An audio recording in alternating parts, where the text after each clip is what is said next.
Hey guys, and welcome back to Battlefront Updates and the final Ahsoka discussion stream. As the finale dropped today or yesterday, or depending on where you live, I guess. But yeah, very excited to talk about this episode and what the future might have for us Star Wars fans, considering we're probably in for, quite a long gap now before the next piece of content comes out, which I'm assuming is Skeleton Crew probably, but that might not be until next year sometime. But yeah, great to see you guys. Catherine, how's it going? Bertie, thank you very much for the super chat. John, hello there. Ewok Pilot, Seacrest, Iron Maiden, how's it going? Lauren, Unit, hope you're all doing well, my friends.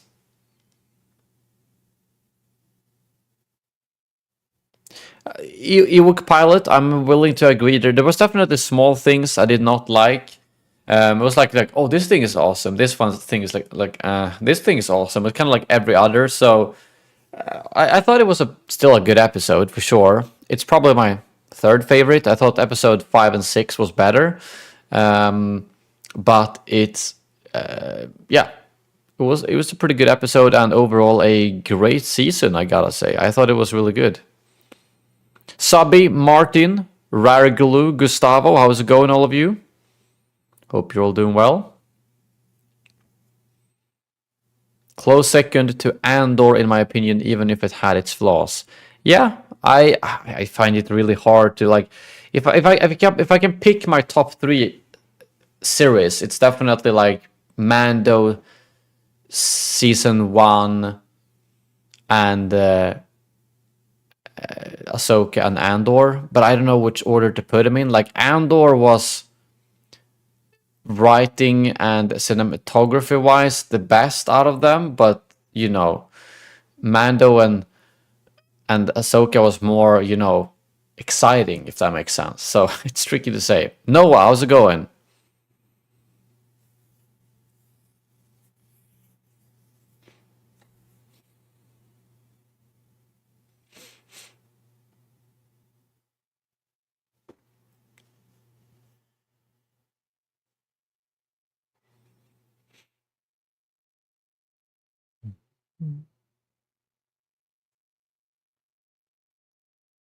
You put that really great.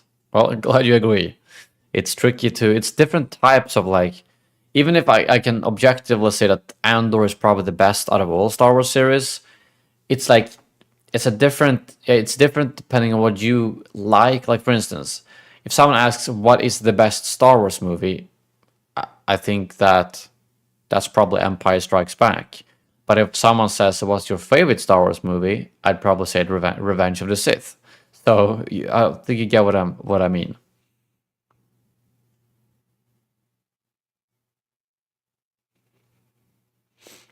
Yeah, I don't know, Catherine. I've seen so many theories. Like, are they just replacing the Mortis gods? Like you said, is Balaam gonna become the father? And or is it? I don't know. It's so because like the Mortis gods, as we know them, died in the Clone Wars, but I don't know, man. It's tricky to say. That whole concept of the Mortis gods and Mortis is just so confusing. Yeah, that's probably one of my bigger disappointments in the last episode, that they built up Shin and Balin so well, and then we end up getting like 30 seconds with them, the final episode. That's it. Not a single piece of dialogue. No, nothing. No, I mean, sure, that at least for what we saw with Balin, that was still a pretty big reveal, and it at least confirmed ish what kind of power he was seeking. But still, I really hope to see more than that. If they would have added another 10 minutes to the episode, which would just have focused on Shin and Balin, that would have been perfect.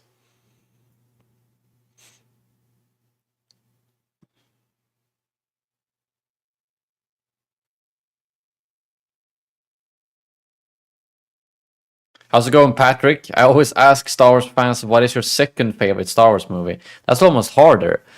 I don't know. That would probably be like maybe Empire. No, that might be Rogue One, to be honest, or I don't know, or Empire Strikes Back, probably. I don't know.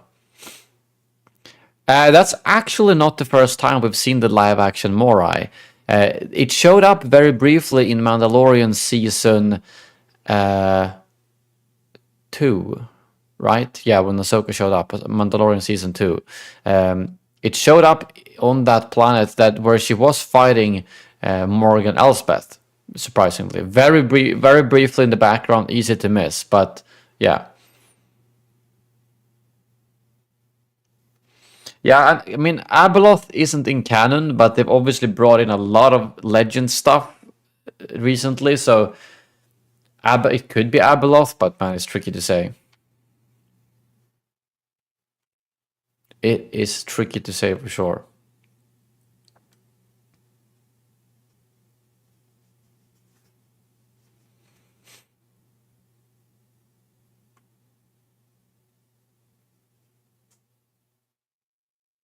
Yeah, it seemed like the Morai. I mean, the Morai shows have showed up in Mando now, in Ahsoka, in Rebels, in the World Between Worlds. The Morai has showed up a lot of times now, which is quite interesting.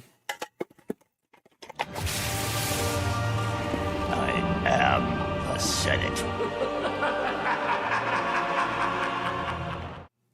Boston Beast, thank you very much for the 13 months in the Senate. Much appreciated, my friend. It wasn't great or the best, but I'm expecting the add onto it with the Filoni's movie or Mando season 4. I mean, they will definitely be adding on to it. I'm sorry you didn't think it was great. I mean, I don't think I can say that Ahsoka is the best Star Wars series, but it's really high up there. It's on the upper half. But I definitely thought it was great, at least. I am the Senate.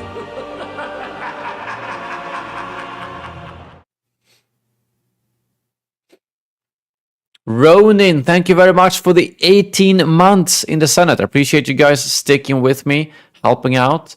And my favorite part was Thrawn because he's my favorite character in Star Wars. Well, if he's your favorite character in Star Wars, it must have been cool to finally see him in live action. I thought Lars Mikkelsen did a fantastic job with him, to be honest. Seeing how he differs from other bad guys we've seen, you know, whether we're talking Palpatine or Vader or Kylo Ren, they're all just evil, evil, evil. But he's not necessarily evil, he's just tactical, you know? Whereas I would say like even like someone like Gideon is more evil, I would say, than Thrawn is. What are the implications of Sabine having crazy force power suddenly? I don't know. I hope that just means that it lays very dormant and that she needs to be in basically a life or death situation for that to even be triggered. But I thought maybe she was a little bit too powerful, at least when she did that push. I don't think she should be able to do that strong of a force push. Yeah, it's very disappointing to know that Ray isn't with us anymore. I mean, his performance has been 10 out of 10. It has been perfect. And that's also why I hope that maybe they would wrap up his story a little bit better in this episode, but they didn't. But obviously, this was all planned out before he passed away, so I can't really blame the showmakers either. I kind of hope they're going to recast him. I think that character deserves a continuation. Not CGI, not just dying off screen.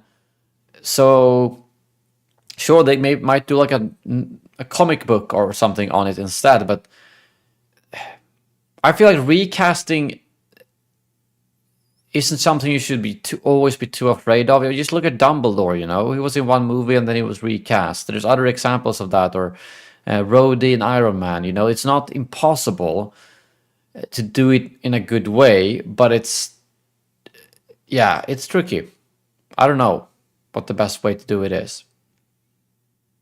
I did enjoy Thrawn scenes. The real question is, how do I get my parents into this? I don't know. My parents actually watch it, and I didn't even have to get them into it. I mean, they've never watched Clone Wars or Rebels, but I think once The Mandalorian came out, they just saw that and thought it was good. And I mean, they grew up with the original trilogy, so they're interested in Star Wars, and it's really nice to hear their kind of, I would say, objective opinion on it. But you know, they don't go on Twitter, they don't go on all the social media and see all these like hateful channels or people just go, "Oh, it's woke, Disney sucks." Oh, you know, they just kind of watch it as someone who has grown up with Star Wars, and then they tell me what they think about it, which is kind of fun. And obviously, they don't get all the Clone Wars references or things like that either. But they've just enjoyed all of it. So they even watched Andor. I think they've seen all. I think they've seen all live action Star Wars series, which is kind of fun. Yes, yes. Paros Kevas. Sorry if I butchered your name. I'm actually gonna make a clip on that. It's so stupid. Why the hell did Ezra wear the stormtrooper armor in the end? It makes total sense that he used the stormtrooper armor to actually get off that ship and escape. That's fine.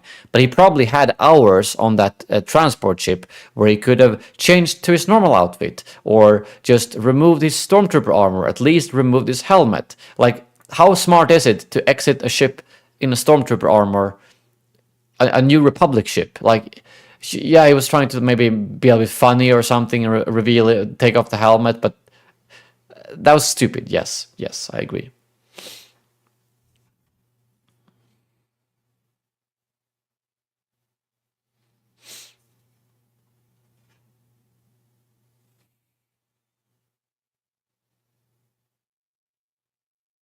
I did very much enjoy the episode.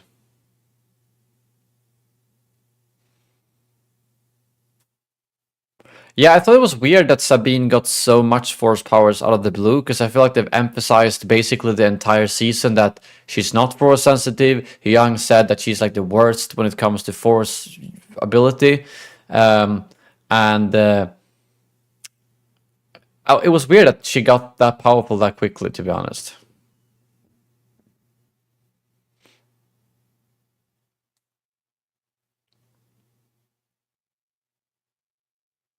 Even if he left his other clothes back on the ship, I mean, they're not naked under the stormtrooper armor. I'm pretty sure about that. And secondly, he could have at least take those helmets suck to look through. He should have he must have like put it on just to be funny or something, because there's absolutely no reason to why he would take that 2 hour long or 5 hour long trip, however long he was on that ship, with the stormtrooper helmet on. Absolutely no sense. Alvin, how's it going? Long time no see. Glad you were able to catch the stream.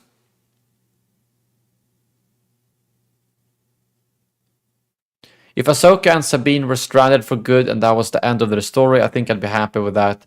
Sabine sacrificed herself for Ezra, just like Ezra. Story-wise, yes, but I mean, we need Ahsoka back. We need a Sabine. I don't care as much. Sabine has never been one of my favorite characters. She's okay, I think, but Ahsoka. I mean, I feel like she's gonna come back. You know, they need Ahsoka in Ahsoka season 2 or in the Filoni movie. You know, Ezra loves drama. That's it's true. He's a bit of a drama queen, isn't he? Lightsabers in the show look so bad. Really? I thought the lightsabers is something they've definitely nailed. They've looked like, in terms of, I mean, just those first couple of lightsaber duels with, Ahsoka and Shin too, but also Balin, have just looked and sounded really good. I mean, Anakin versus Ahsoka, I thought they've nailed the lightsabers so far. Would make sense that Ahsoka vanished by the time of the sequel trilogy. Yeah, I mean, at least she might have died by the time of the sequel trilogy, but there's still a lot of time until that.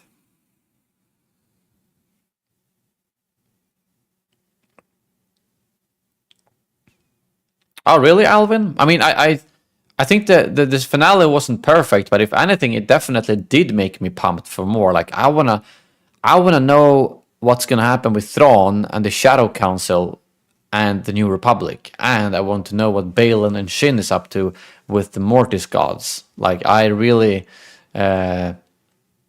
curious for more. How's it going, Connor boy? Hope you're doing well. All right, Bertie, enjoy your dinner.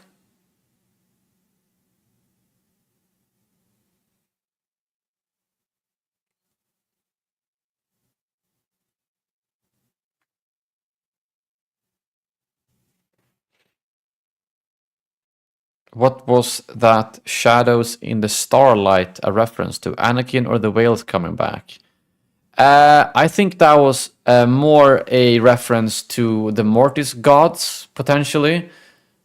Or that's what I'm guessing. I mean, we saw the Morai and Ahsoka spotting the Morai, and we also saw Balin at the Mortis gods statues. So I was thought the shadows in Starlight could very well be just something to do with Mortis, but I don't know, hard to say. Har du ätit någon bulle idag? Yes, I've actually had cinnamon. It's official cinnamon bun today. No, cinnamon bun day today in Sweden. Actually, I have one more. I bought two, so I've got an extra one I'm gonna have after the stream. You gotta have that kanelbulle on kanelbulles dag. So all of you guys better get those cinnamon buns today. It's the official cinnamon bun day.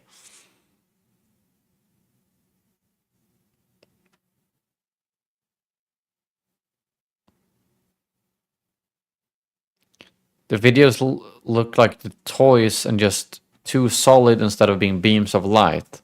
Huh. Well, I guess I just agree to disagree. I think they've nailed the lightsabers, to be completely honest. I still like Andor more than Ahsoka. Yes, as a complete series, I probably have to say the same. I mean, Ahsoka has way more of that Star Wars magic that makes you like have those scenes that just go, wow, like you know that doesn't really happen with Andor, but Andor was just consistently at such a high level throughout the entire series.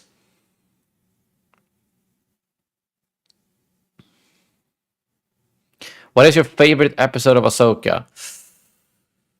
Ooh.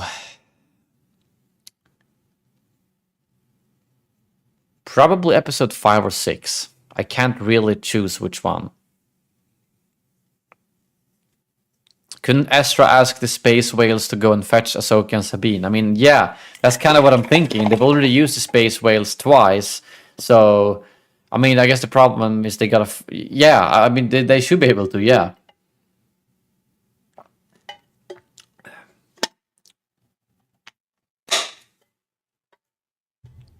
Yeah, they had a lot of Clone Wars references in the last episode. I mean, it was all the Night Sister, the reanimated dead, the Mother Talzin blade, the Mortis gods. You know, there was a lot of Clone Wars stuff in Ahsoka, the finale, which was really cool to see. To be honest, it was like, yeah, I liked it.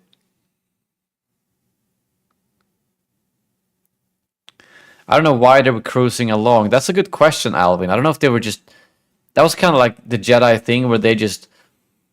even if they could rush to stop Thrawn, they want to protect those naughty, you know? That's kind of... they always have their priorities wrong, the Jedi. That's probably why they died out in the first place. They should have just bailed and went straight for Thrawn, to be honest. But they probably thought they had a bunch of time. That's the thing. I think they probably... but actually, that doesn't make sense either. They shouldn't have cruised along because they didn't know how long it was left until Thrawn was going to leave.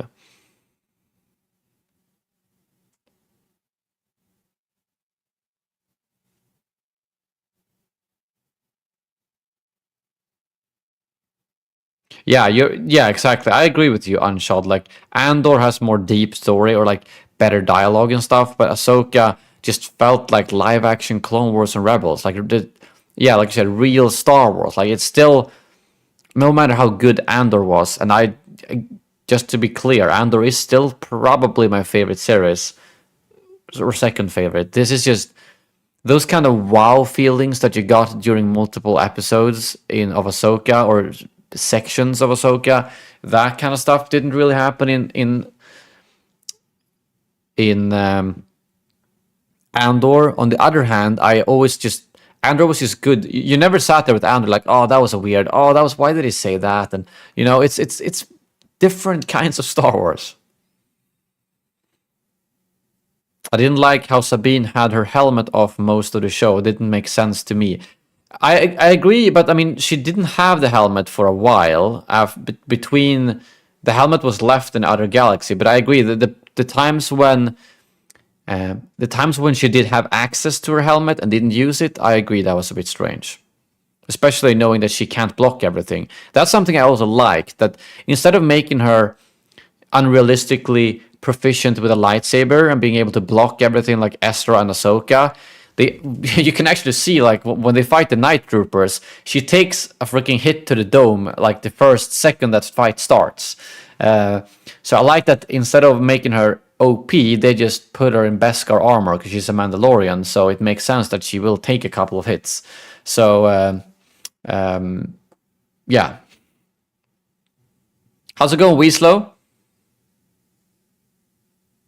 Why aren't we getting this great Star Wars content on the big screen? I guess that's probably the goal. That's what they want. That's what they want the Filoni movie. They want to build this up like Infinity War style, but they're building it up with Disney Plus series. So I'm assuming we might get like Ahsoka season 2 and Mando season 4, and then after that might be the Filoni movie. At which point, you know, that's gonna be big, and I'm so excited that we're gonna get that on the big screen.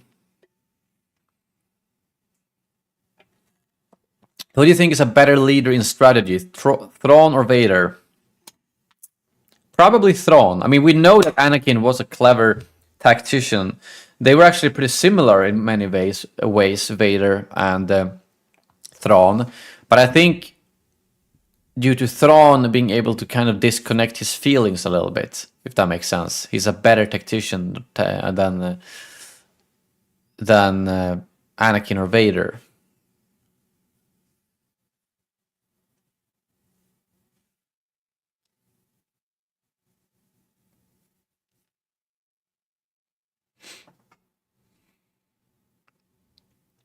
Are you gonna watch Loki at 1 a.m. tomorrow? Well, I'm assuming it's probably not at 1. Don't they release all Disney series at the same time, or maybe they don't? I'm not sure, because like the previous Star Wars stuff has been released at I think 9 a.m. Swedish time, but it was moved to 3 a.m. Swedish time, which that's why I've been watching it in the morning instead of staying up late, like most of you did. But I don't know when I'm probably not gonna watch Loki.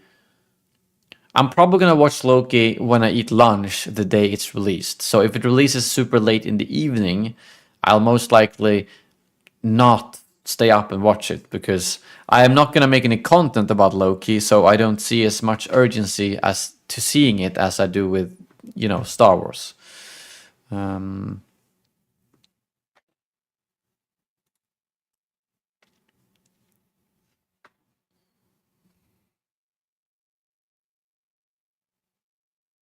Vader gets blinded. Yeah, I think I mean, yeah, he gets blinded and a bit of hatred. So I agree. I think that Thrawn is a better strategist.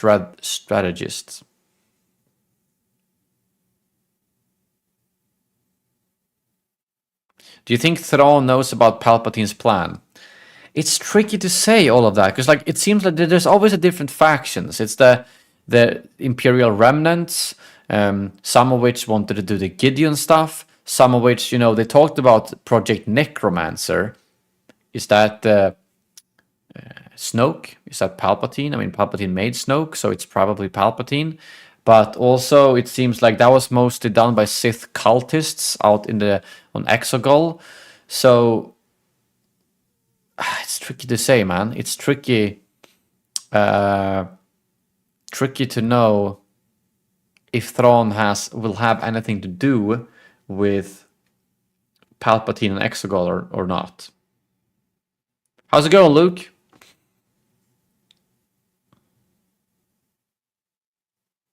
What do you think the cargo that they took off Peridia was? I'm desperately hoping it's not crystals to build another planet-killing weapon. Actually, that would make... I mean, what if that ends up being the crystals they used for all the Star Destroyers in the Final Order? I don't think so. I think it's probably just Night Sister corpses or something that they want to reanimate. The thing is, I don't have a feeling that the Night Sisters and Thrawn and the Empire's remnants are in for more of a long-term partnership, but this was just something temporary in order to get out of Peridia. So that cargo was probably just for the Night Sisters, and then they'll split ways, I think. But they did talk so much about that cargo that I would really like to know what was actually in it.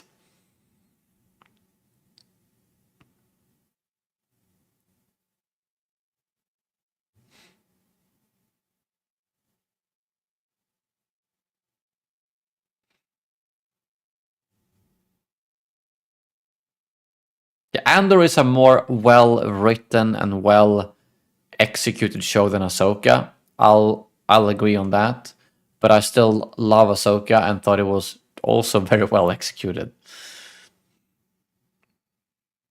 Probably Dead Night Sisters, I would think. I don't know why Dead Stormtroopers, that they can get that they can just get that in a normal galaxy. It doesn't make any sense for me to spend like 3 days transporting dead stormtroopers. They're not that valuable, to be honest. So it has to be something more valuable, like Dead Night Sisters or Night Sister artifacts, or anything like that, really.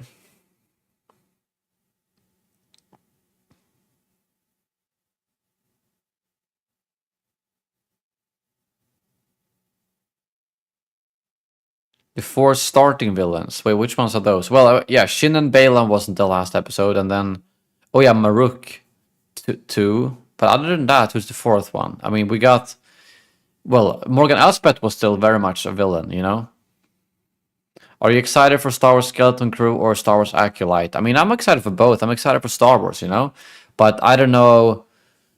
It's hard when we don't know. I mean, I've seen the trailers though. I saw the leaked trailer for Acolyte. I think it looks quite interesting. It's a bit, it's the prequel feeling to it, just that it's 100 years earlier.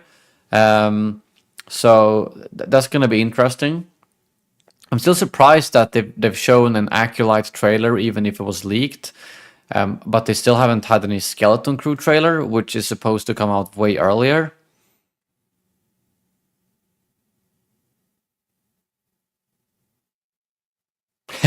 Patrick, yes, that made me think that maybe they are gonna resurrect Ventress back on Dathomir or something. But I thought the reanimated stormtroopers were pretty cool, because the thing is, those were those were zombies, but they just died. They were just humans who just died and then got resurrected. Whereas the Death Troopers, that was some real zombies. So you could see like half the kind of mask away, and that was a rotten zombie. So that's someone who's been dead for a while, if that makes sense. That wasn't just, oh, you died, now you're back, But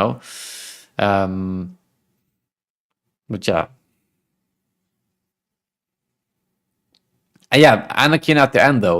It was a great little addition. Why not? Why would he not be there? We know he can be a Force ghost. He shows up at the end of Return of the Jedi, so it makes sense that he would also show up for Ahsoka. Even though he should realistically have been in the sequels too then, but oh well.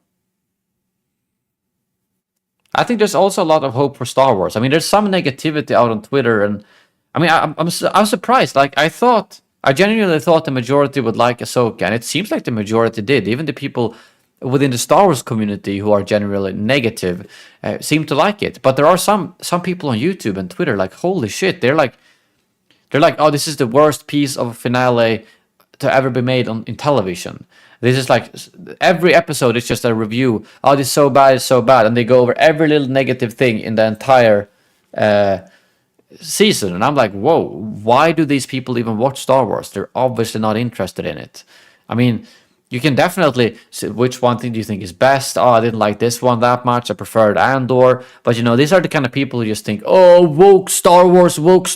No, I don't want females in my Star Wars. I'm like, Jesus Christ, go and touch some grass already. Like, it's insane it's honestly sad. Those people probably aren't very well in their heads, to be honest.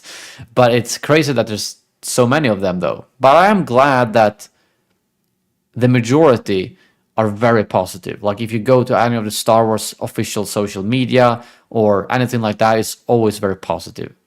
But that kind of like being criticizing, that's, that I've done that. I've got clips up doing that. I'm doing it here. That's another thing. But that kind of blatant, like, all Star Wars sucks, woke Star Wars, that's like, whoa.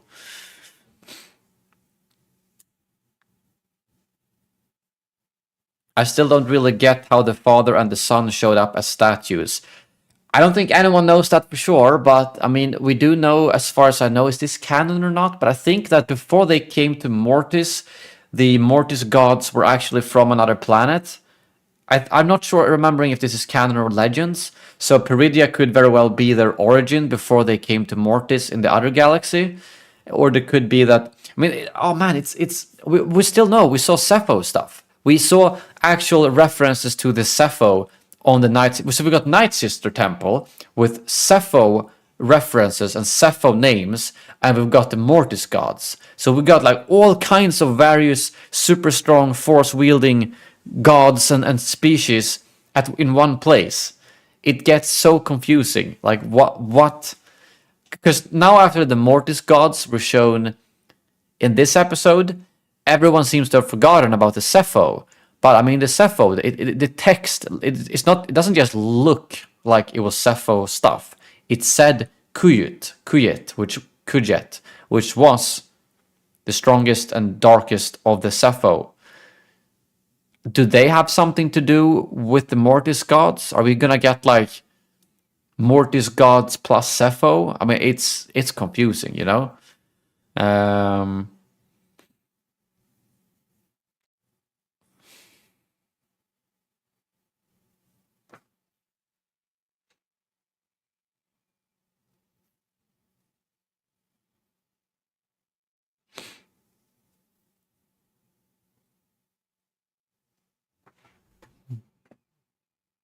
Yeah, Alvin, I can understand that.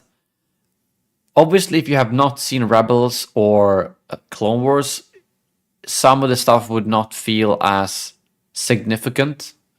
That's a good point.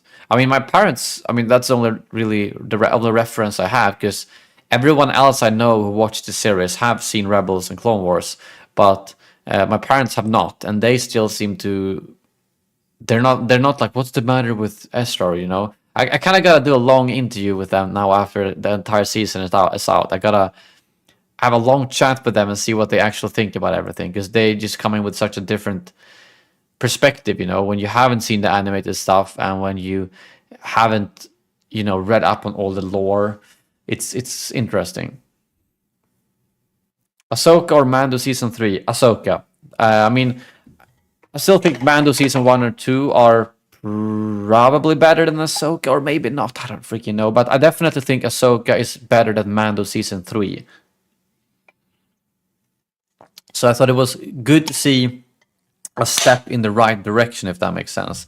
As I thought Mando declined a little bit over the seasons, but now with Ahsoka went up again. Do you watch Star Wars Explained? Yes, of course I do. I saw his review when it came out today. They always make the best, most concise, fair, and well thought out like reviews and analyses. So yeah, I do watch Star Wars Explained, of course.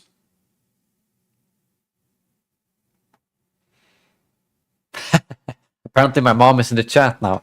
Looking forward to your interview. Yeah, a long chat about the Ahsoka. They're setting up the end game for a Thrawn trilogy of films against the New Republic and Mandalore, as he's the main villain for this era. Do you really think they're gonna do a trilogy of that? I mean, they're already doing like Ahsoka season 2, Mando season 4. Are they really gonna do a trilogy of films? I don't think so. I think it's just gonna be one.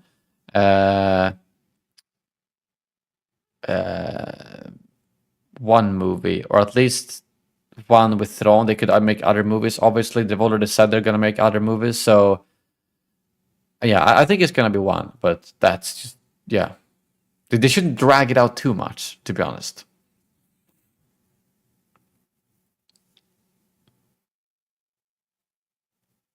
If it does well, then probably make a trilogy. Ooh, I hope that's not the case, because that means if they end the movie so open that it can become a trilogy, but it can also be the only movie, that's just bad. That's just bad, because that means we're not gonna get a satisfying ending.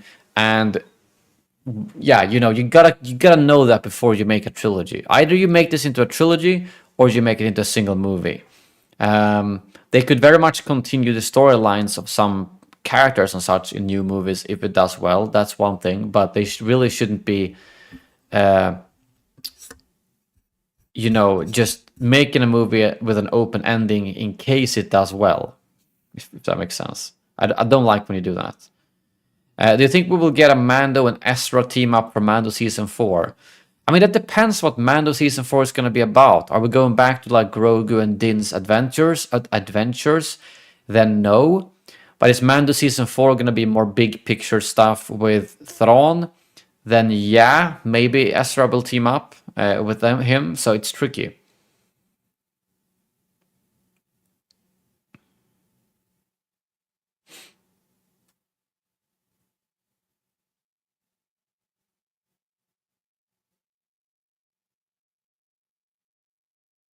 It seemed like Mando agreed to help with the New Republic a bit. Yeah, that's why it makes a little bit of sense, but only, yeah.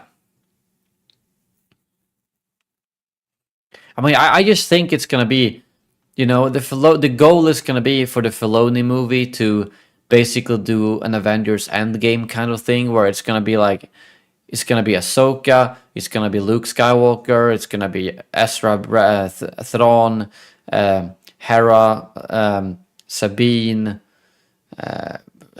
Seb, Leia, maybe Han. No, maybe not all of them. Maybe not Han though. Han and Leia can probably be out of it, or Leia could be a little bit in it. Bo-Katan. I'm trying to think of what other characters could fit. They're gonna make a big, and I think by the time that movie comes out, they're probably gonna have either recast someone like Luke Skywalker, or they're gonna have perfected the CGI AI thingy, because they've already made a huge leap from Mando season 2 to Book of Boba Fett with Luke Skywalker. So I think if they decide, I feel like they have to have Luke Skywalker. It makes absolutely no sense that Thrawn would show up, the Mortis gods would show up, and Luke would not be involved in any way. But I think they should recast him. I mean, you can still do tweaks to someone's face. You don't need to completely CGI deepfake him, but you can find a very similar actor and then have him play Luke to his best regard, and then try to. It's tricky though. Either you go full out and try to make him look like Mark Hamill, or you let them have a different look, like they did with the young Han Solo actor. I mean, that obviously worked. So, yeah, tricky to say. I'm not really sure. But yeah, I feel like if they're making that movie, Luke Skywalker has to be in it. It's just, are they just gonna not have him in there because he's inconvenient to cast or CGI?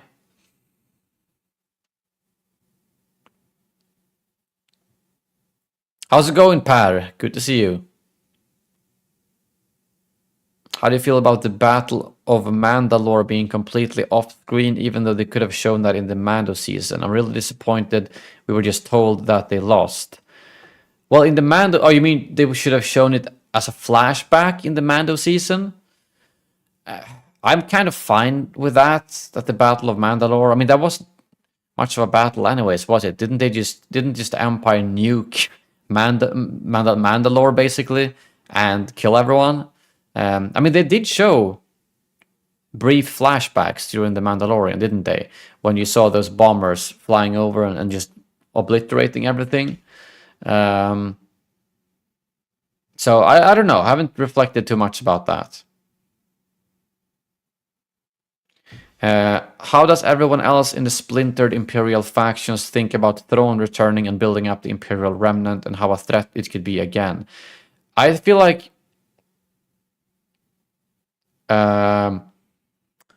it sounded like it was a bit of mixed opinions on Thrawn, or actually it was mostly Moff Gideon who did not like Thrawn, I think.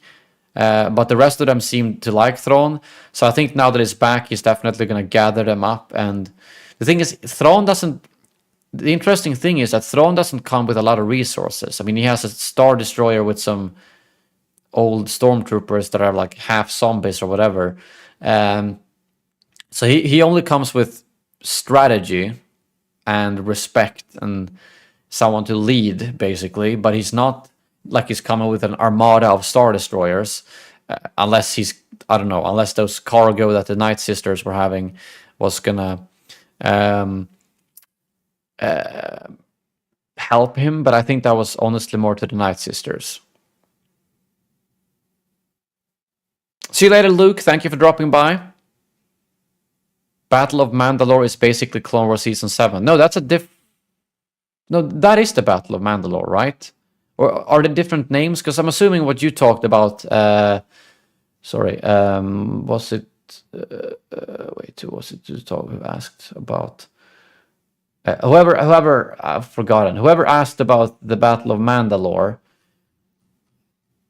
Since they mentioned it here, but the Battle of Mandalore was... No, the Siege of Mandalore. What's the difference? The Siege of Mandalore is the stuff that happens in Clone Wars Season 7, right? And the Battle of Mandalore is what happens between the Empire and Mandalore, right? So Siege of Mandalore, Battle of Mandalore. That's two different, I think.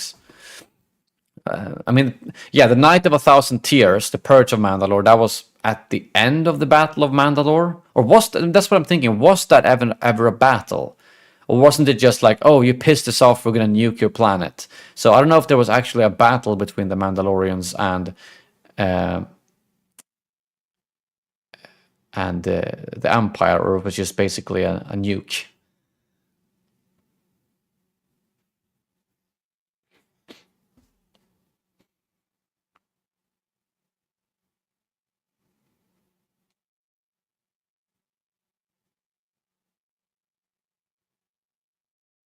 Oh, Per, yeah, we actually didn't talk about that, but you're right.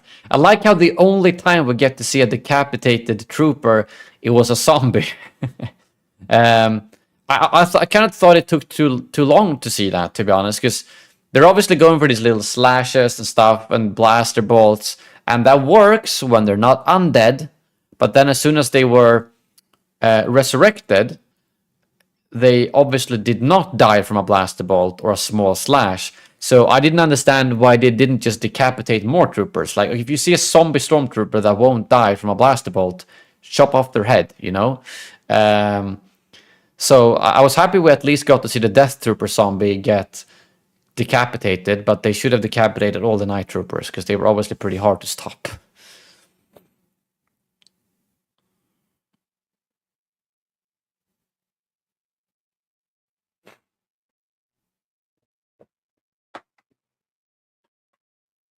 How's it going, David? Your son just left us. Hope that G Fuel is keeping you awake, David. You're in the night shifts.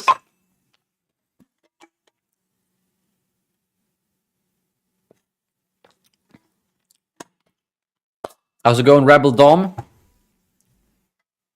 There is a theory for Season 2 that sounded pretty lit. Which one's that?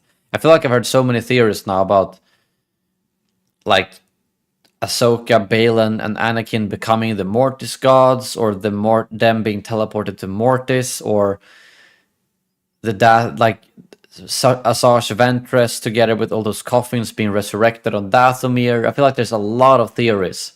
Abeloth, yes, Abeloth is the one people actually thought Abeloth was going to be in this episode. Like, I remember people speculated that Abeloth was going to be the whatever power he seeks, which could still be true, just that we didn't get to see it.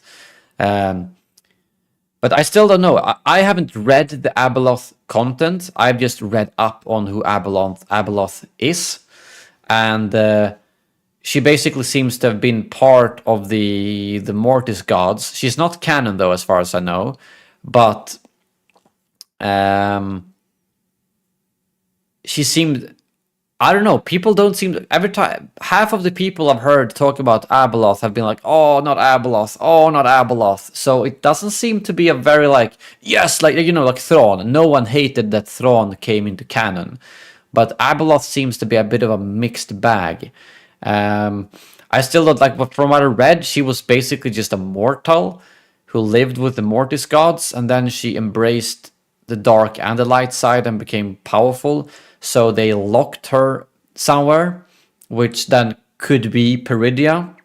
That would be the theory, that the Mortis gods locked in Abeloth, and then they left the galaxy and went to Mortis, and then they died when they met Anakin and that stuff. And oh shit, that scared me. Whew. What was first just a dream has become a frightening reality. Oh, there's a new donation sound as well. Beautiful new donation sound. Thank you very much, Bertie, for the 0.79 pound super chat. Appreciate it. I completely forgot that I swapped out those donation sounds a couple of days ago. But thank you. So yeah, Abeloth. I mean, they could bring back Abeloth and make Abeloth into a more dialed down, understandable character. Just because Abeloth shows up does not mean that Abeloth is going to be exactly like in Legends, because Legends seems to be all over the place. But yeah, there's so many ways this could go, to be honest.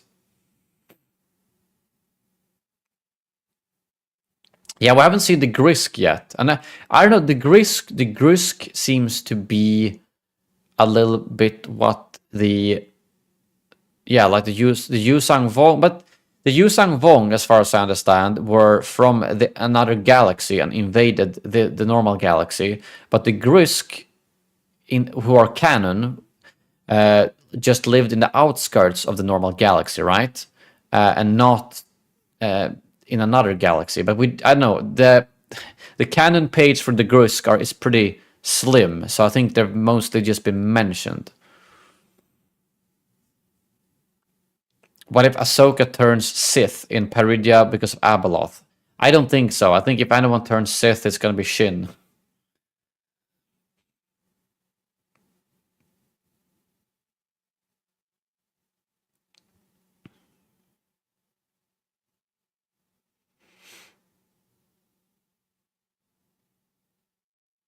What did you think about the zombie stormtroopers? I quite liked them. I mean, they made sense. We've seen the Night Sisters be able to reanimate dead Night Sisters before, so being able to reanimate some fresh Stormtrooper corpses, I thought it was pretty badass, to be honest. Not gonna lie.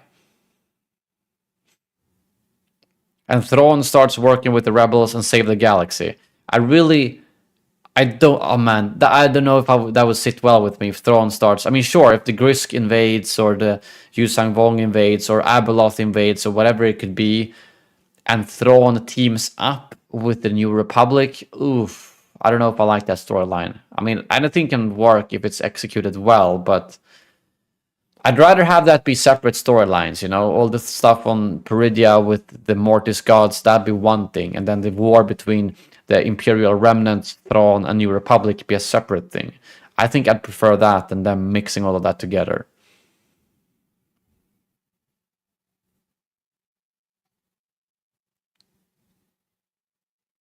I think people are overreaching with Abeloth. She's not even in canon. Yeah, I mean, yeah. I mean, we know, but it's so... What... Like, are they just do they have an actual plan, or are they just putting like cool Easter eggs in there? Because we know it's the Mortis gods, we know it's the Cepho. Like, how are the Cepho gonna link to the Mortis gods? Like, sure, it was maybe more clear that it was the Mortis gods because we saw the actual statues, we saw the Morai. But they had text right there referencing the Cepho, which is a pretty big deal if you ask me, as that means that that temple was referencing the Cepho, and maybe was even built by the Cepho. And as far as I know, we haven't really had a link between the Cepho and the Mortis gods yet. But maybe they do have something to do with each other. Tricky to say. Tricky to say.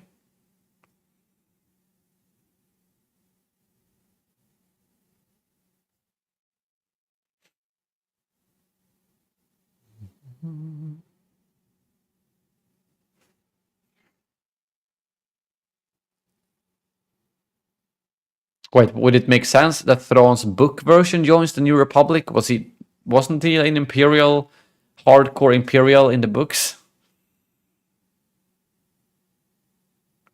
Death Trooper with necrotic flesh. Yeah, I thought that was cool. I mean, because those troopers, the Night Troopers, were just basically freshly reanimated, so they were probably not that zombie-like, except for the movements. But those Death Troopers were actually like had probably been dead for a couple of years, if you ask me.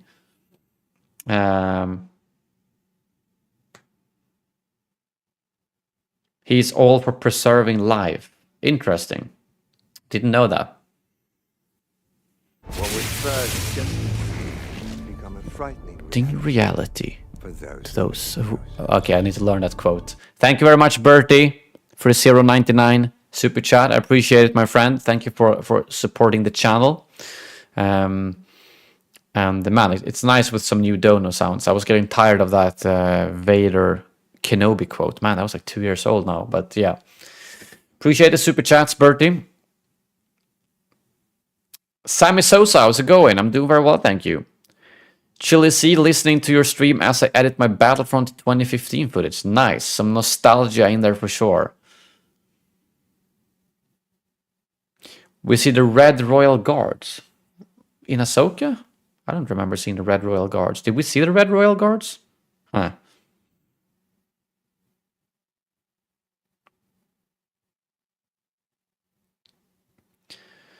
Wait, Darth Krayt. Why? I haven't even thought. I don't really know much about Darth Krayt, but I doubt Baylan or Shin would become that. But who knows?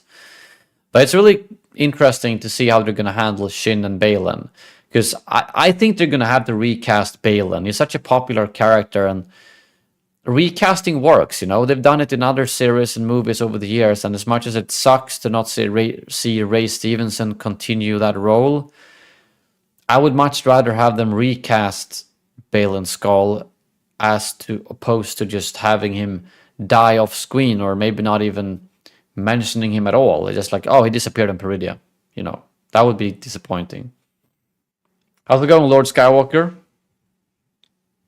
Yeah, I did kind of hope, Quillo, that we would see a quick, you know, Skype call between Thrawn and the Imperial remnants, but yeah, obviously that's not happening.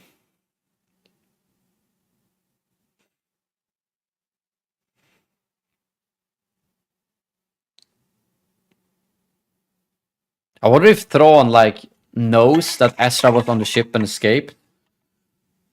Is this leak or is that just water? This is water. But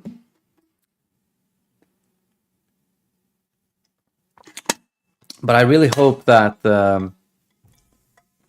I wonder if like he's gonna try to keep it secret, and then, or actually knowing how completely incompetent the New Republic is, I bet they're still not gonna believe Ezra that Thrawn is back. They're gonna be like, oh, Ezra has just been on a planet somewhere for 10 years, or it wouldn't surprise me if that stupid ass Senator Siono is gonna be like, we can't trust this guy. Just one guy has no proof, you know. It wouldn't surprise me at all if that's what's gonna happen.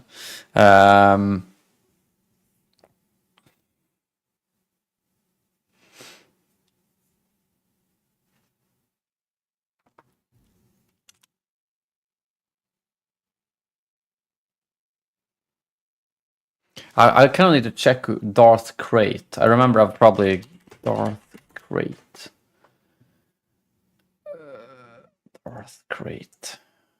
Well, I don't really. Force-sensitive human male. Dark. Served as a Jedi Master and General in the waning days of the Galactic Republic, and as Dark Lord of the Sith following the fall of Darth Sidious. What? Was he a Tusken Raider? I'm confused. In between these roles, he also served as a commander of his father's tribe of Tusken Raiders. Well, that sounds like an interesting character. Not sure if I think they need to... I mean, Baylan, Skoll, and Shin was just new characters. I feel like not everything they bring into canon or add to the series has to be legends. There's a balance between bringing some stuff in and just making new characters. Do you own any cosplay stuff at all? Do you have like Mando suit or anything? No, or I do have a Sith robe, which that's as much as, you know, it's pretty... If I go to like a Star Wars event, I tend to just have my Sith robe on or my Star Wars, not costume, what's it called? Star Wars suit. Yeah, I got a Star Wars suit with stormtroopers on it. I do actually have a Palpatine like latex mask I bought for fun, but I think I used it for like 5 minutes and realized it looked like absolute shit, and it was like impossible to breathe or do any. You can't see out of it. I think I bought it to have it on a stream. Maybe it was for like the Battlefront 2 release or something, but it was so bad that I ended up like never using it. So not really. I have a couple of lightsabers, the Sith robe, and the Star Wars suits, one for Vader and one for stormtroopers. That's about it.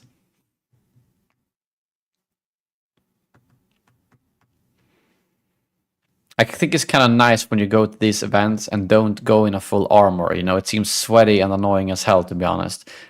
Huge props to everyone who does that, but yeah, I couldn't. Obviously, if you go as like an Imperial officer or something like that, it's not as high effort, or like it's not as uncomfortable. It's still high effort to get a proper suit, but I will hook you up. Wait, do you have a full suit, Per? Full Empire and rock the Vader or Stormtrooper or a super commando kind of guy? Man, I don't know. I mean, I've never. I don't know. I don't see myself fitting as Vader. Or well, maybe I have the length for Vader, but I probably don't have the width for him. But in terms of the aesthetic, I do actually prefer the Imperial. Like I've always thought that if there's one piece of like I would get, it would probably be like Imperial officer or Imperial, you know, maybe even. I wouldn't necessarily want to have exactly Thrawn's outfit, because then you've got to go all blue, red eyes and stuff. But the white, you know, like yeah, I don't know if is that a standardized Grand Admiral outfit or not? Because I mean, Thrawn has it. Krennic has a similar white outfit, but probably not the same. But yeah, I think something like that would be pretty neat. But yeah. Veers, yeah, General Veers. Oh man, there's a funny Twitter account called Veers Watch, which is basically just a guy who loves Veers, and every single piece of new content Star Wars releases, whether it's a movie, series, episode, book, comic book, anything, he does like Ahsoka episode 8, no Veers. Ahsoka episode 7, no Veers. Star Wars Jedi edition 17 comic book, no Veers. And I think, obviously, I don't think Veers shows up in much more than like the movie and maybe some comic. But yeah, this guy is just committed to Veers Watch. Yeah, his latest tweet: Ahsoka, the Jedi, the Witch, and the Warlord, no Veers. Dr. Afra 2020 issue 36, no Veers. Ahsoka, Dreams and Madness, no Veers. So it's basically just a guy who, yeah, looks for Veers.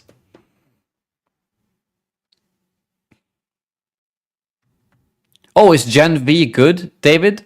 Actually, I've been thinking about seeing that because obviously I love The Boys.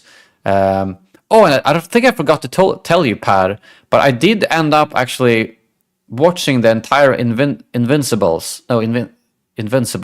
after you showed me that clip.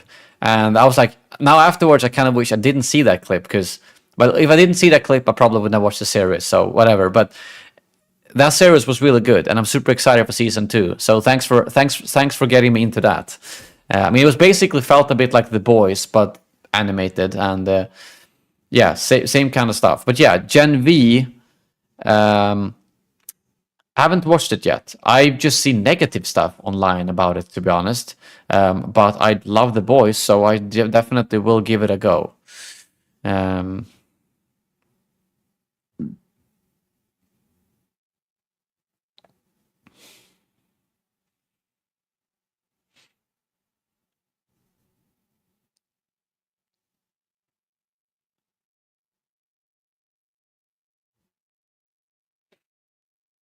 Hello, Adam, how's it going?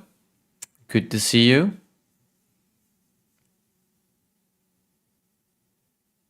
How was Middle Earth updates? It's going pretty slow, to be honest. That channel is having a hard time like hitting it off.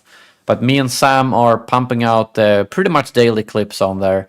But it's tricky when there's no news. Like my second channel really took off quickly. My disc golf channel took off quickly because I made videos on news. But there's not really any Lord of the Rings news, so we're focusing mostly on like interesting facts and behind the scenes clips, which for some reason are getting like literally 0 views from the algorithm, which is tricky. But yeah, we're gonna keep at it and hopefully we'll get some speed after a while. Because we know, I mean, I know Middle Earth has big potential. So if Snoke was Palpatine by cloning, how did the Emperor manage to die and survive each time? What do you mean? I don't think Snoke was not a Palpatine clone. I mean, Snoke was made by Palpatine, but it wasn't a clone of him, as far as I understand. We don't know if Boba Fett is still active during the Ahsoka timeline. I mean, probably. I mean, all of this stuff takes place very close to each other, and we already know that this was just after Mando Season 3. So I think, I mean, this was probably within a year or two after Book of Boba Fett, I would guess.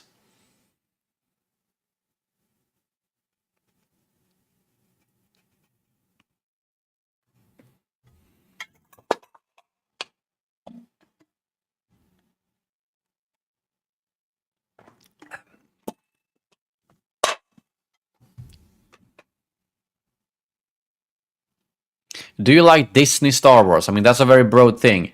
The movies, I think Rogue One was the best out of them. The thing is, I really like what they're doing with the series now. It's just, it's like part of me, when I watch Ahsoka, it simultaneously makes the sequels better and worse. Because part of me thinks, like, imagine if the sequels didn't happen. Imagine if all these series they released was the only thing Disney did. How cool would that have been? Because that we would not have known Palpatine was going to return. We would not have known if Thrawn is going to win over the New Republic. There's like now we know that within 20 years the First Order pops up and everything like that happens. And some of that stuff does get better. Like they show the New Republic's incompetence and such, but I just. Yeah, we know that, I mean, Thrawn is going to be defeated. He's not going to win against the New Republic, ultimately. But yeah, I don't really like the sequels. It truly feels like all the series they're putting out now, they're actually putting some effort between planning and making them work well together. The sequels did not have any plan. That was just like, we got to churn out 3 movies in... what was it, 6 years or 4 years or whatever. So I do like the Disney Star Wars we're getting now, but I didn't think they got off to a good start. Gen V is really good. It's only 3 episodes, but it's just as demented and shocking as The Boys. Okay, that sounds like, yeah. I don't know why people... I just saw the normal, oh, it's so bad, oh, it's just woke, it's, you know, all the random ass shit, but... I don't know how the reception overall has been to it. Gen V reviews. Ooh, okay, yeah, that's not looking very good. Actually, it's pretty good on IMDb and Rotten Tomatoes. It's just the Google reviews that are really rubbish. So maybe it's not too bad. Yeah, I'm gonna give it a go, for sure. I've kind of just been watching The Big Bang Theory recently. It's like brain dead, you know, I've already seen it before. So it's nice to see something that I don't have to concentrate as much, but I am looking for something new to see, so I'm definitely going to give Gen V a chance. Oh, does Season 2 of Invincible start in 30 days? Nice. So we got Invincible, we've got Loki, and we've got Gen V. Seems like there's a lot of good stuff to see.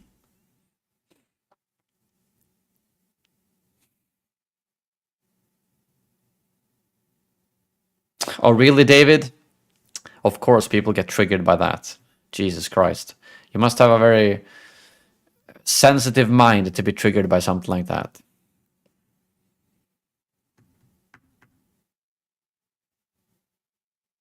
Is there a date for Bad Batch Season 3? I don't think so. I think most of the stuff has been delayed now. Bad Batch Season 3 release date.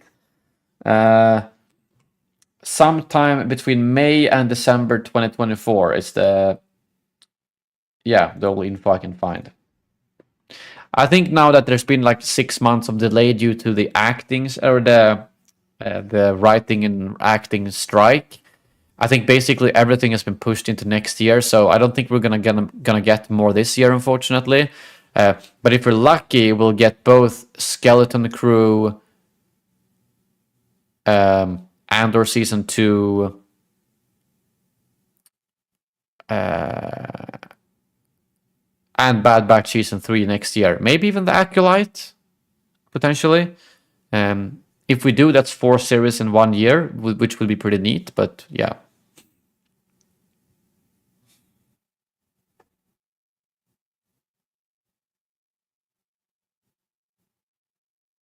Didn't the Imperial Remnant eventually become the First Order, or are they a separate faction?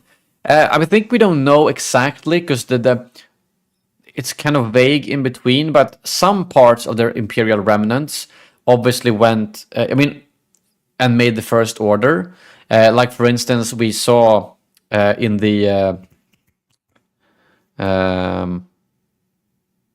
in Mando, during the Shadow Council scene, we did see General Hux's father in the Shadow Council, so he and probably his faction migrated to the First Order. That makes total sense.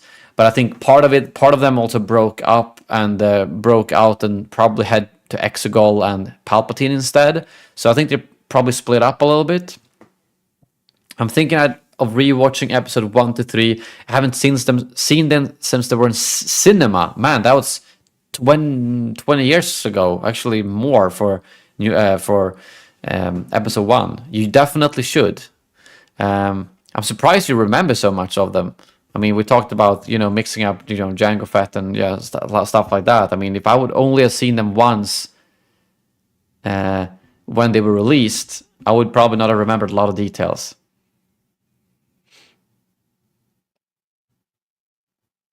I don't know why they delayed Star Wars projects. It's because of the writing strike. It doesn't have anything to do with Disney in particular, but it basically, that writers guild strike that's happened for the last, they stopped the strike like 2 weeks ago. That's affected basically all projects and all streaming series. It's not just Disney. I think it was all, Netflix. So it's basically put a hold on all production for, I think, pretty much all. I think all streaming services series, basically. Lord of the Rings or The Hobbit? Lord of the Rings, if I have to pick. I like them both, but obviously nothing beats Lord of the Rings. I saw now that I'm making the Lord of the Rings clips on the new channel. I'm kind of like I'm rewatching a lot of scenes. Today I was rewatching the Warg scene from the Fellowship of the Ring, and I got goosebumps, with the music, do do do do do do, and then Legolas is standing there like shooting arrows in slow-mo, and I was like, I gotta rewatch this again. It's probably only been like a year or two since I last saw it, but now that I have a pretty damn nice TV setup with speakers, I definitely gotta rewatch Lord of the Rings Extended Edition sometime soon. Lord of the Rings or Star Wars? Man, are you gonna have to make me choose?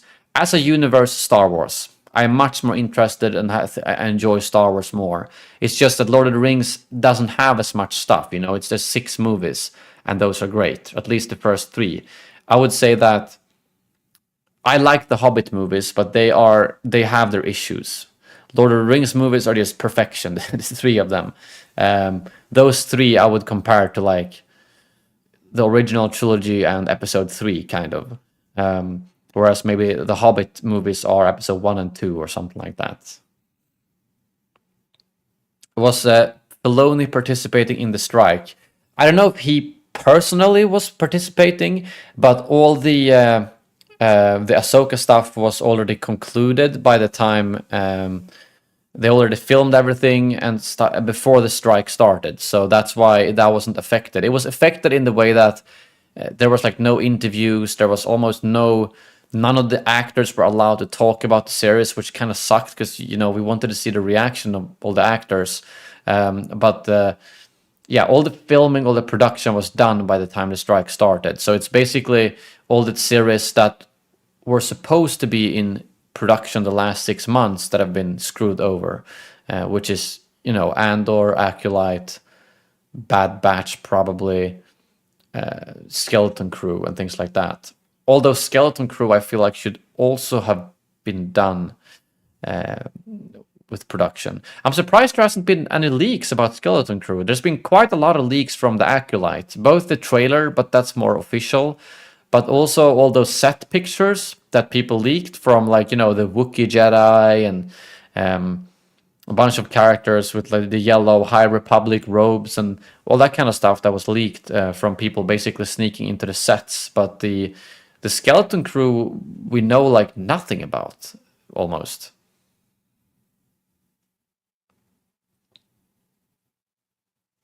Yeah, David, I kind of agree. I think 2 Hobbit movies would have been better, and then some stuff was just like,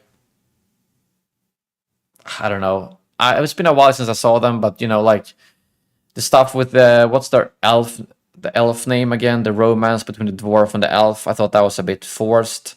And then I mean, yes, Legolas kind of slides down an elephant's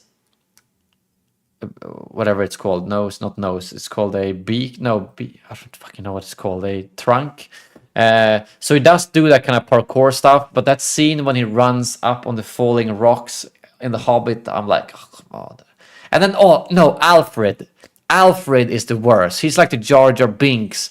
No, he's worse than Jar. Alfred was the absolute worst fucking character in Hobbit. I hate Alfred so much. I just remembered him because obviously my mind is like wiped him away. But Alfred was fucking ass. I hate that character so much. No comical relief at all. Just a straight up annoying character.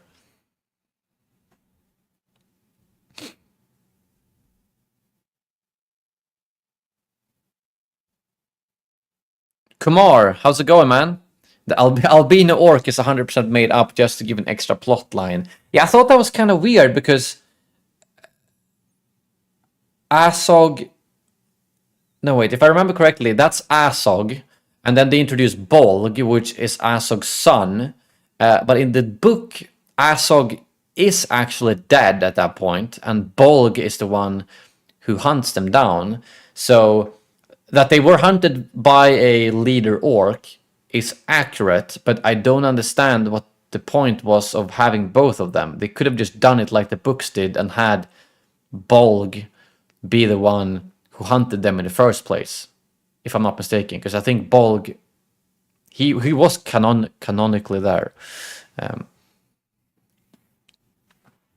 Alfred or Dobby the Elf or Jar Jar. I mean, Dobby the Elf I don't mind at all. That's Dobby I have no problems with. Jar Jar is not that good, but Alfred is the worst. Which one was Alfred? I've only seen the Hobbit movies once. He's the freaking... He was like the second hand to the... that king on the lake town. He was that like greedy ass, basically Grima Wormtongue. He looked a bit like Grima Wormtongue, but way worse. A really chicken. Like when everyone, all the men, he calls like, oh, all the men who can fight, come with me. He dresses himself as a woman to avoid fighting, and then he stuffs his clothes with like coins and shit to just, greedy ass Alfred. And then I think he actually dies in an extended cutscene in something like, it's so stupid. He's like laying in a catapult, and then there's like a coin spinning around, and then when the coin falls, it triggers the catapult, which makes absolutely no sense either, because the weight doesn't change if the coin is standing up or if it's laying down. So it's just so much stupid stuff. And then the catapult throws Alfred into the mouth of a troll, and both the troll and him, for some reason, I don't know why the troll dies from that. I don't know. That's just... Can we just find that scene? Okay, I don't know. Okay, never mind. We're getting off topic now. We're talking about The Hobbit, but Alfred is just the worst, okay? Yeah.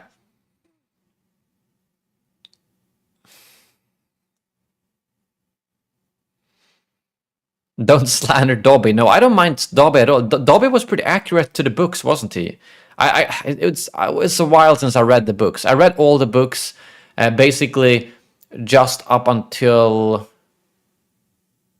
I think I read the books basically in order until the final book came out, because I remember the final book came out in English and I didn't want to wait for the Swedish translation, so I read it in English. So I read all the books once. I don't remember if there was a huge difference between Dobby in the books and Dobby in the movie, but I think he was pretty accurate, if I'm not mistaken. Wanted more Balin and Shin. I fully agree. I definitely wanted to see more Balin and Shin in the final episode. I thought it was a bit... Yeah, they didn't really wrap up those stories enough, in my opinion.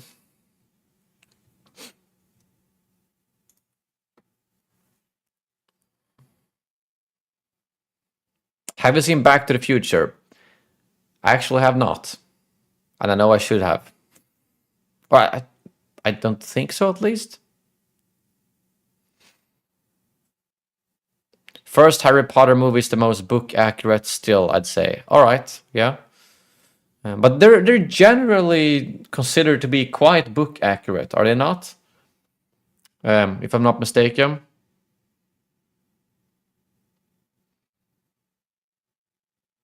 Has Disney Plus been laggy for anyone else, or is that just on my end?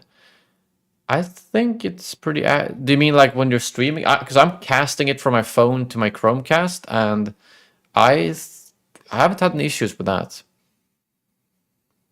What about Pirates of the Caribbean? I love Pirates of the Caribbean, at least the first 3 movies, but I've seen all of them. Yes, Pat. Everyone wants Sam Witwer again. Like he's the most...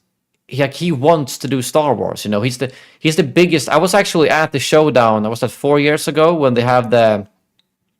What's that called? The Schmodown or something, where they have like a trivia contest, and it was Sam Witwer versus Alex from Star Wars Explained. So he invited me to go and watch that. They're basically... So Alex and Sam Witwer are arguably the most knowledgeable Star Wars fans in the world.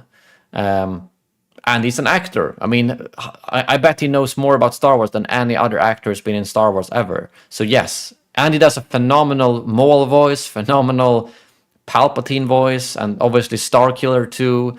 So I'm just waiting for him to get a chance in live action. Maybe he's gonna show up in the Filoni movie. Who knows? I don't know if I want...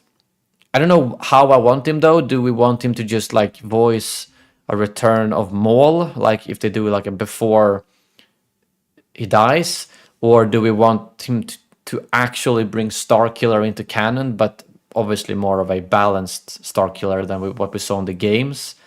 Or do we want him to just do a new character? All I know is I want more Sam Witwer. Ahsoka lends itself to Lord of the Rings. Wargs, Howlers, Naughty, looked at Turtle, Hobbits. Yeah, portable Hobbit holes. Ahsoka the Grey turning the Ahsoka the White. Yeah, and today in the finale, also the... oh shit, I don't remember what that place is called in Lord of the Rings. The river they're in with the 2 kings. Kings that are like... statues. They looked very similar to the statues today of the Mortis gods.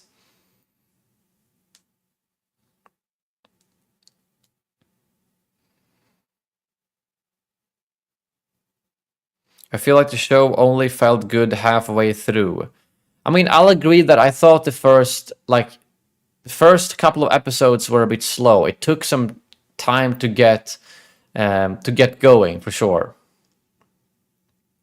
Yeah, a lot of people would just see him as Starkiller, that's true. Because when you see him, like, when you see his face, yeah, people are gonna see Starkiller. But when it's just his voice, he's obviously done a lot of characters. I don't know, he's done, again, Maul, Palpatine. He's probably done more characters that I can't remember right now. Favorite Pirates of the Caribbean movie? Ooh. It's been a while since I saw them, to be honest, but probably the second or first one.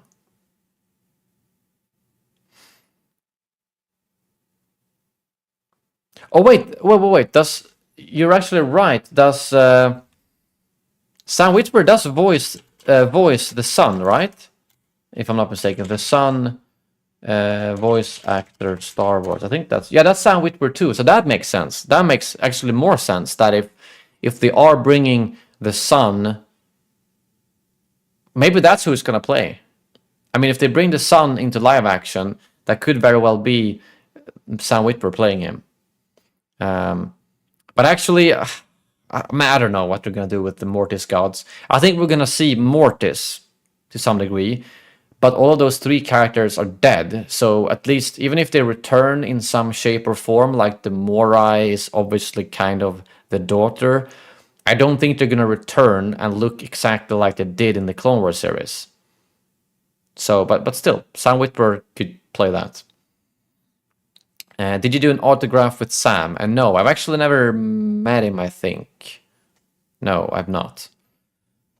Or have I? No, I've not met him. Or just, I've seen him close by, but I've not met him.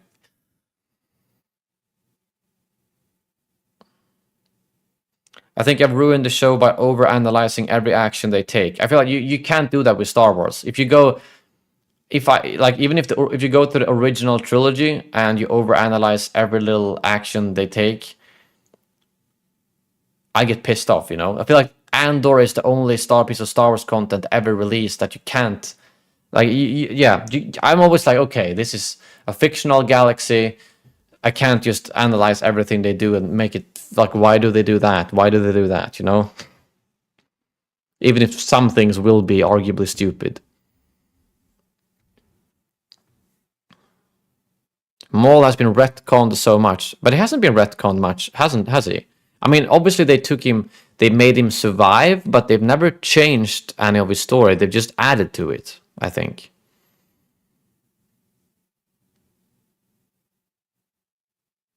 Patrick, thank you very much. Man, you're working late today, Patrick, but good luck with work. I will definitely be doing more streams in just obviously not Ahsoka discussion streams, but maybe I'll jump back in some Battlefront soon. Hope to see you in those streams, Patrick.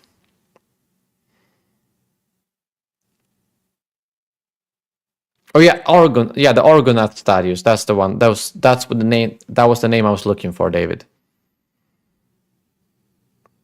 I'm actually kind of curious about all Sam Witwer's characters in Star Wars.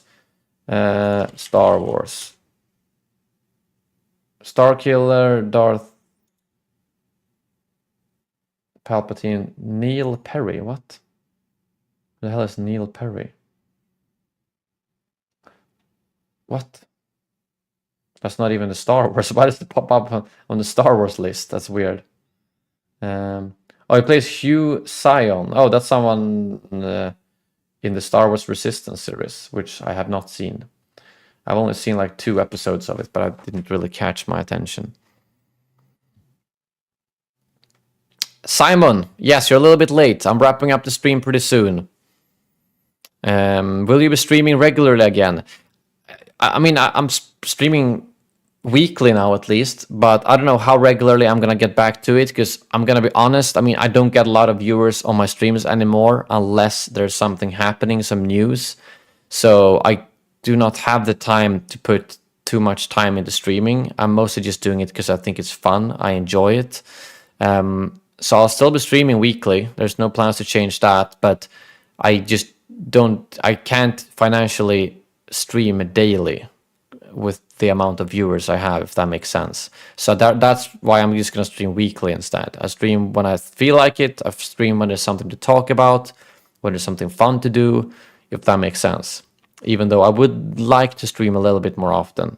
So I might make some pushes, especially during winter when there's not too much stuff happening or too much other stuff.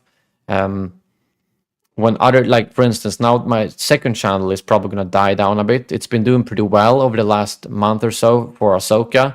See you later, David. Thank you for dropping by as always. Appreciate it. But But yeah, so now I know that Ahsoka is gonna. I've made a lot of clips about Ahsoka on my second channel over the last 6 weeks. But I know that interest is gonna go down now in a week or so, since there's not gonna be any new Star Wars stuff.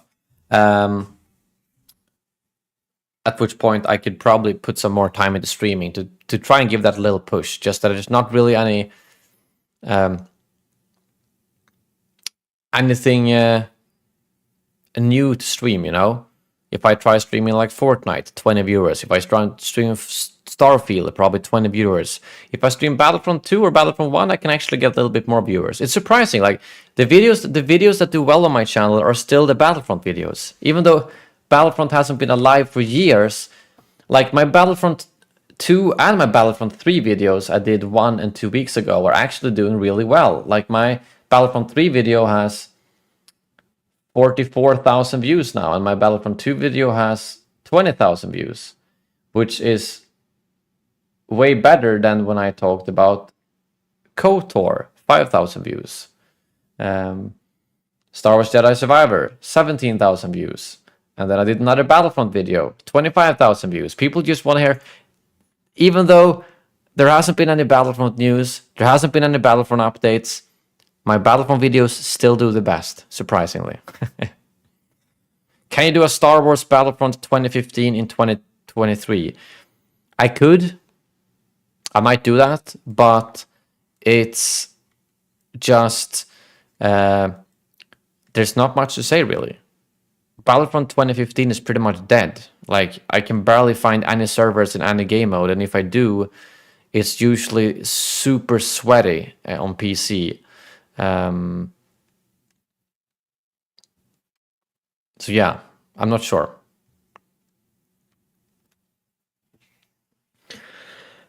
Man, Per, I don't know, to be honest. I gotta say, like, I've not talked about Star Wars board games like ever on my channel, and I have not heard a lot of people mention it either. I think that's a little bit of a separate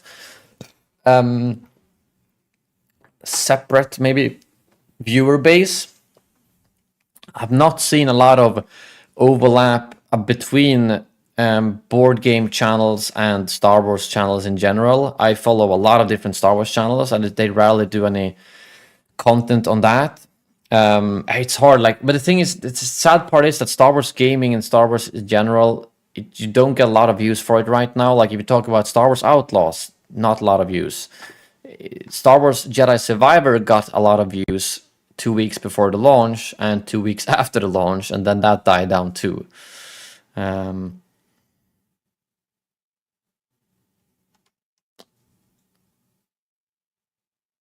Well, funny thing is, Kumar, Battlefront 2 isn't actually dead. It wouldn't, but I wish we could see the live numbers for Battlefront 2, but that game is still thriving, surprisingly. It's crazy how many people play that game 3 years later without any new content.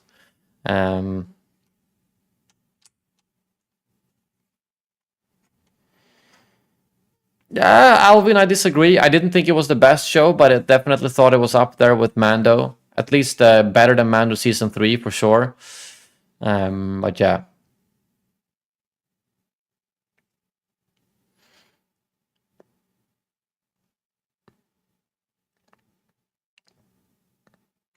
Don't question the algorithm, Elliot. It's just as much mystery as Night System magic. It's not meant for us mortal men. Yeah, I feel like I've gotten a pretty good grasp of the algorithm on my second channel. Like, I can see almost within 10 minutes if a video is gonna do well or not, which is kind of fun. Because I can see just on the click-through rate or the viewership, is this gonna take off or not, which is quite interesting. Not so much for this channel. This channel never gets that takeoff in the first 24 hours. This channel will, like right now, it seems like, I think if you literally just search, if you go to Google and you search for Battlefront 2 2023, 2 of my videos are literally the top results. Crazy enough. One of them I did in February, and one of them I did 2 weeks ago. I mean, I don't know if that's the same for you guys, but I actually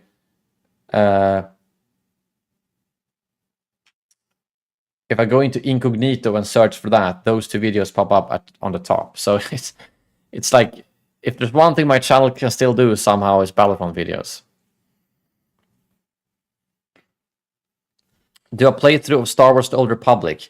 I wasn't a huge fan of that game, if I'm gonna be honest. I might do I do a playthrough of Knights of the Old Republic, because I was thinking about waiting for the remake, but now the remake probably isn't happening. Not sure. But yeah, I did actually stream Star Wars: The Old Republic a couple of streams, and I don't know, I just did not. It just felt like a worse version than World of Warcraft. I didn't really enjoy the combat, the graphics, the gameplay.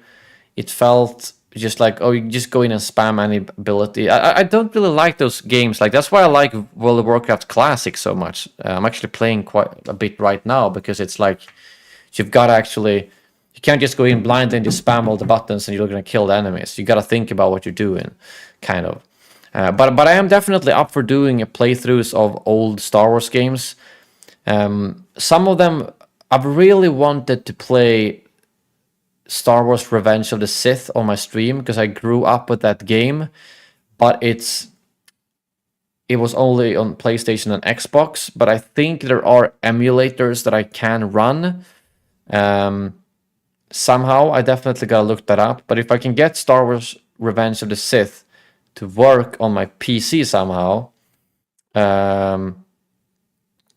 I definitely want to stream that.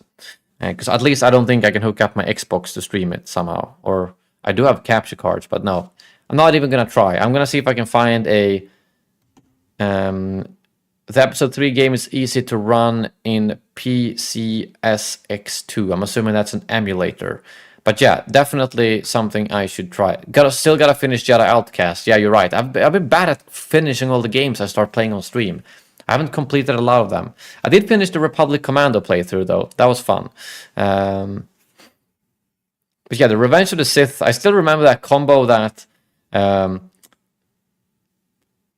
Obi-Wan does, where you... I still remember you press BB on Xbox. BB. You do a slash like that, turn around and stab. And if it was the finisher or like a droid or something, actually... on any enemies, even if it was a Jedi and it was the finishing move, you would cut off their one arm, cut off their other arm, and then stab them in the stomach. I still remember that particular combo with Obi-Wan. I can't say that I remember many other combos, but just the BB combo with Obi-Wan is something, even though it was almost 20 years ago since I played the game, or at least 18 years ago, I still remember that combo. Oh yeah, if you do the same move with Anakin, he grabs them, and yeah, you're right. You grab, and then you stab. Yeah. Now that you said it, it rings a bell for sure. Man, I definitely gotta get that working. That might be the next thing I stream. And hopefully, if I run it on an emulator, I can just use my Xbox controller.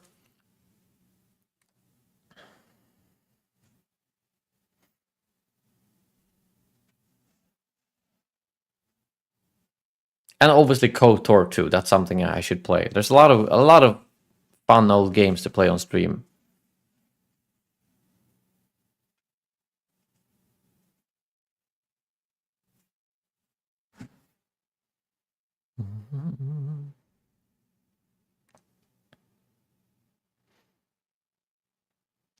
If you're gonna play KOTOR 2, use the restored content mod. Restored content? That makes it sound like did they remove content and then you gotta add it back? Or do you play League of Legends? No. I played quite a bit of Dota 2 before, but League of Legends, I think I've maybe tried it once, but not something I've played actively.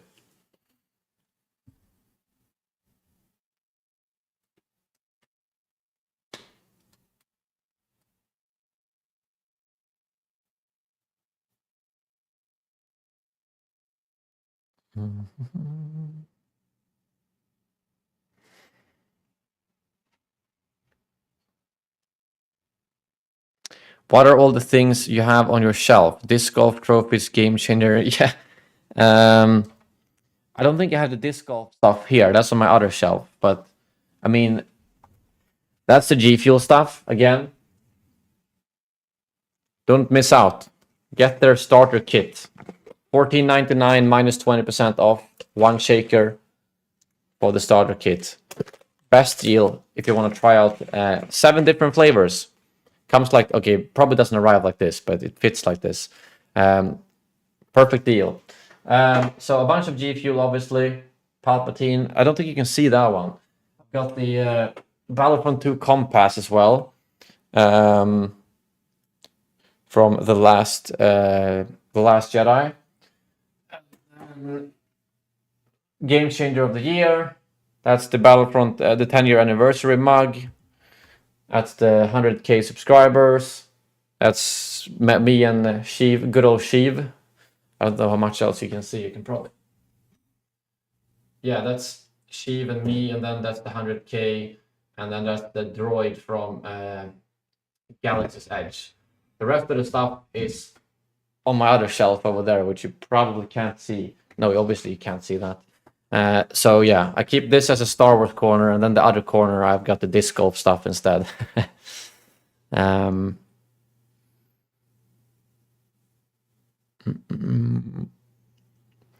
See you later, Par. Thank you very much for dropping by. Man, that sounds like a fun game. That sounds a bit like Warhammer, where you gotta paint the stuff and then use it to play. Well, good luck at the tournament, nevertheless. Make us proud. Appreciate you dropping by.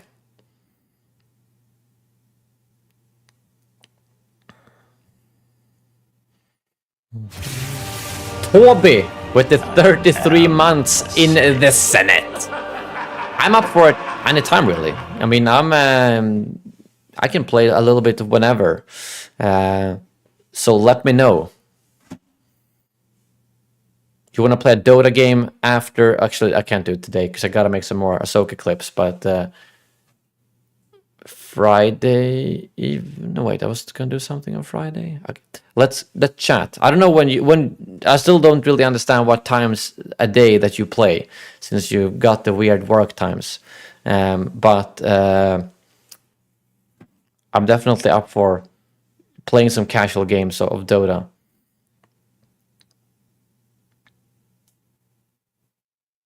Because I think last time I tried, I didn't find it to be that fun when I played myself, because it was too overwhelming. So jumping back into Dota with a friend will actually be fun, because you can, I can spam you with questions. Sounds good, Toby. Just ping me. Preferably not on Steam, because I think I've muted, ping me on Messenger instead, or Messenger or Discord is the best. Because I think, I've accepted too many people on Steam, so I think I've just muted all notifications there or something. How's it going, Tears of Completionist? I'm doing well, thanks. How about you? Goodbye, Bertie. Good night, good night. Yeah, I'm gonna wrap it up in a moment here too. Finish off with a couple of more clips. I think I've done a pretty good job with the clips today. I've got 3 more prepared clips. Probably gonna release at least 1 or 2 of them tonight. I've got to figure out which one's the most interesting though. And then tomorrow, pump out some more. Try to prep some more Lord of the Rings stuff. Hollow Knight. I don't know much about that game, if I'm gonna be honest. Good night, Catherine. Thank you for dropping by. Appreciate you all. Good discussion today. Good discussion.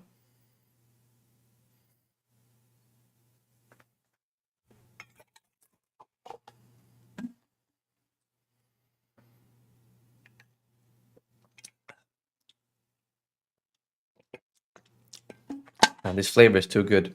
Too good.